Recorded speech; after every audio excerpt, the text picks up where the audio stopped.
monitor the dogs. Our veterinarian, Diane, will also assess the dog. We have one volunteer. I don't know if Stephanie's here tonight, but we do have a volunteer that spends a fair amount of time with the dog. If it is deemed to be aggressive, trying to really make some behavior issues just from being enclosed for a long time. So we try to get those dogs fostered as quickly as possible and adopted.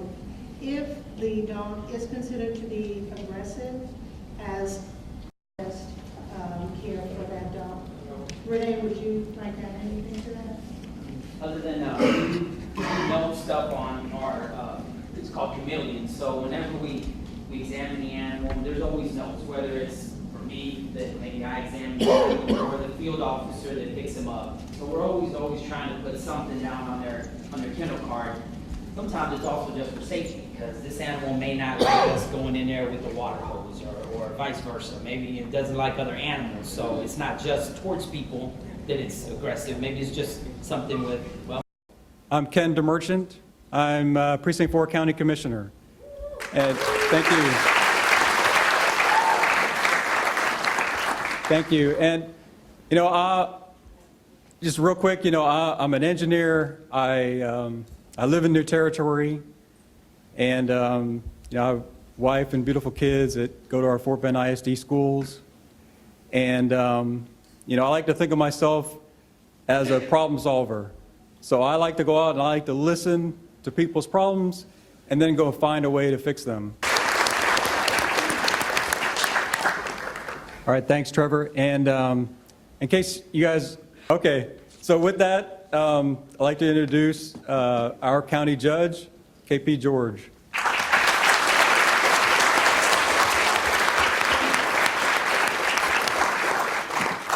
Good evening. Can you hear me? Can you hear me? Okay. Thank you. I'm very excited to see that this room is full because, you know, because of the weather, I was like, oh my, I was a little nervous. And so you wanted to know what is going on in the county, absolutely, and that was the whole intention. And I tell you, 15 months ago, I was planning to run for this position. I was sitting down and thinking, what is going to be my platform? What I'm going to be talking to people? What is going to be my platform? And obviously, you know, we started, of course, with emergency management. And I'm very proud to say that we have a new emergency management coordinator, Mark Flathouse.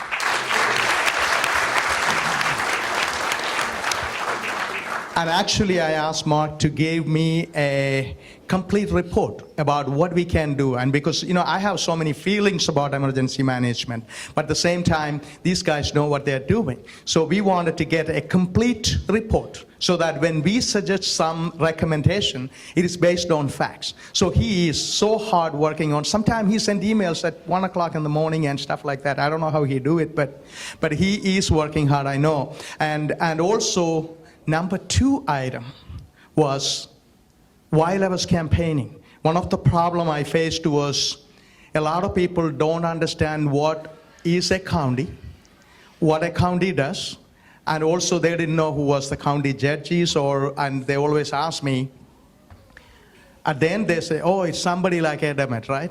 So I'm like, no, there is a county judge here in Fort Bend County. And so then they asked me, who is that person? I said, I'm not telling you, you should have known that, who he is. But I jokingly said, you know, who is going to be the next one? And so it happened that way. But I just wanted to tell you, the second item on my platform was community engagement. And so within 30 days in office, we are able to put together, and if you go, I will bring my flyer, it says community engagement.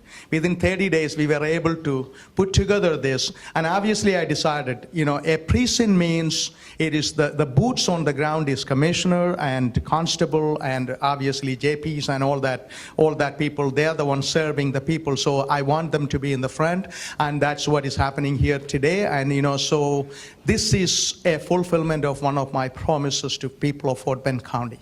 And we will continue to work. Before I get into, and Dr. Kendrick. Human resources. Thanks, KP. And I just real quick, KP and I have been talking about doing this kind of thing for at least a year, maybe. And so when we finally got in office, we're like, hey, we got to do that thing. And then we scheduled this, and then all of a sudden, all the other commissioners like, hey, me too, and I want to be first, And I'm like, hey, wait a minute, KP. We've been talking about this for a while. Precinct 4 is first. Now I'm hoping we can get brief introductions from each of the folks up here. Mike, would you mind starting? Okay. I'm Michael Davis. I'm the Parks, Recreation, and Fairgrounds Director. I've been here 18 years. When I first started, it was 267,000 people. In the areas that flooded. And what are you doing to stop property taxes from taxing me out of my home? Who wanted to answer that? I guess that's me. And can you repeat that question? Why we are taxing? That's what the question is?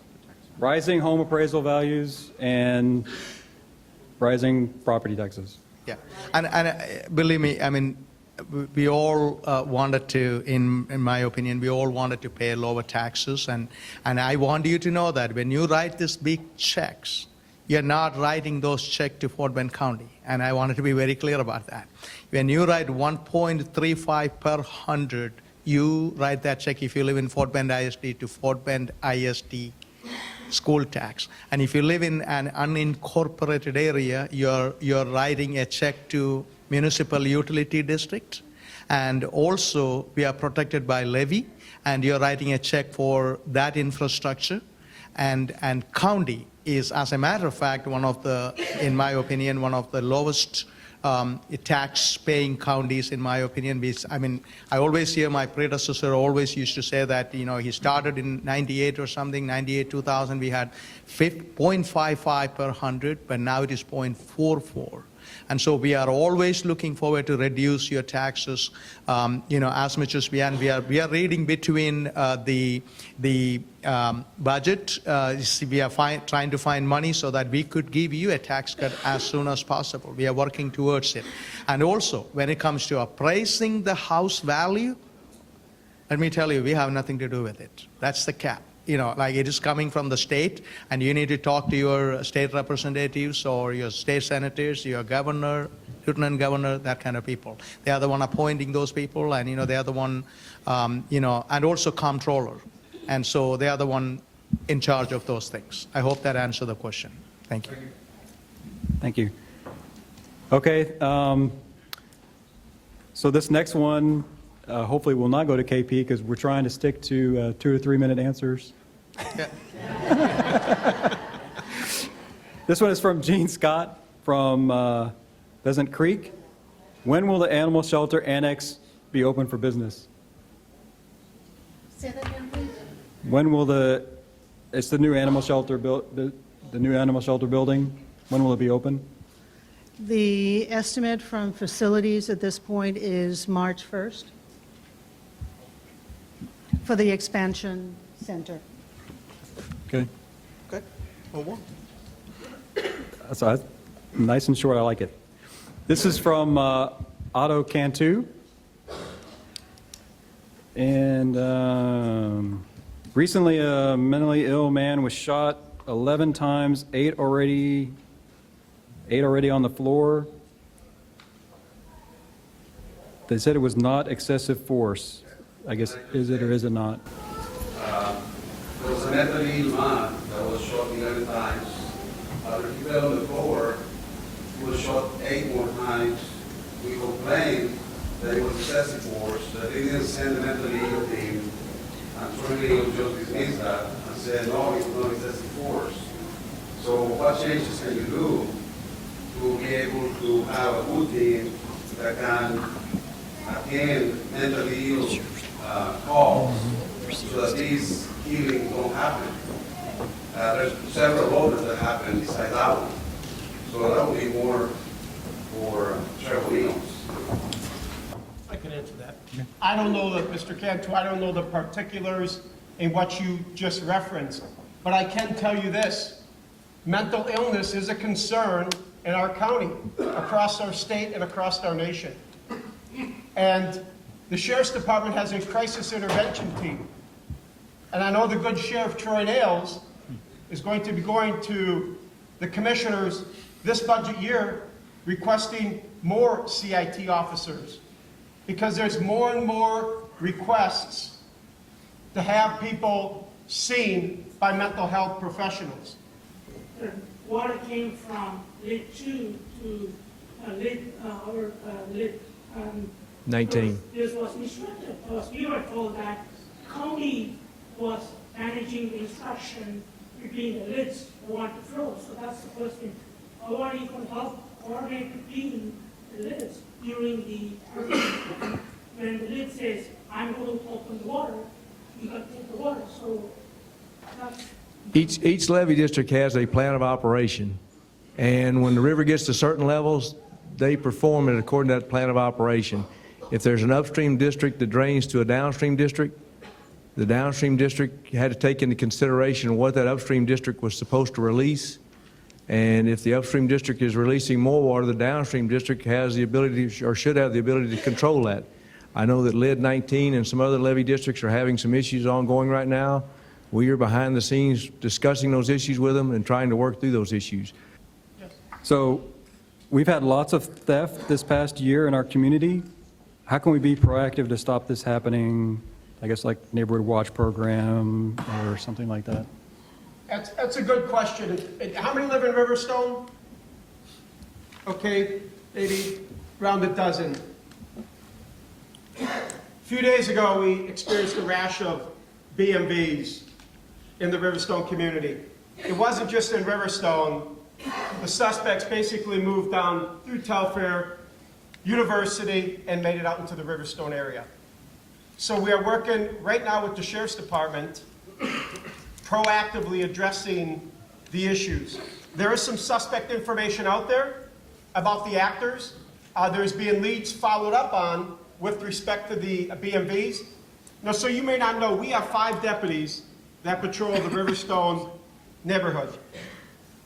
If you're not aware of who they are, they attend monthly meetings, and I would encourage you to get to know each and every one of them. I know in the next few weeks, I believe we have coffee with a cop scheduled at a business in Riverstone. So we encourage residents. I believe the Riverstone HOA is coordinating that effort, and we're hoping questions like that can be raised at that type meeting. And we've tried for some time to get some type of crime watch program in Riverstone, but they're difficult to really get momentum.